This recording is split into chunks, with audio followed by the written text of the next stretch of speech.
E hoxe estou en folga para defender os dereitos das mulleres. Somos miles as que estamos en Compostela enchendo a Praza do Obradoiro, miles en todo Galiza, miles en todo o mundo. Paramos para decir que o mundo sin mulleres non funciona e que estamos fartas de ter que vivir baixo ese paradigma da desigualdade. Queremos traballos dignos, queremos mulleres libres, felices, para facer o que nos dé a gana. Este 8 de marzo estamos dando unha lección a todos os que clamaban contra esta folga. O simple feito de que se convoque é un éxito.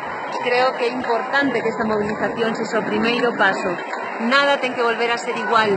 As mulleres escribimos un novo libro na historia, na loita por a igualdade, e aí estamos as galegas dando exemplo ante o mundo de que somos mulleres rebeldes, bravas, que non aceptamos vivir baixo a desigualdade, que queremos vivir sen violencias, con traballos dignos, con tempo libre e non ter que soportar baixo as nosas costas ter todo o coste do coidado. Por lo tanto, parabéns a todas, é unha xornada de loita, de alegría, de reivindicación, e seguimos as feministas traballando para conquistar un país, unha Galiza libre de mulleres ceibes.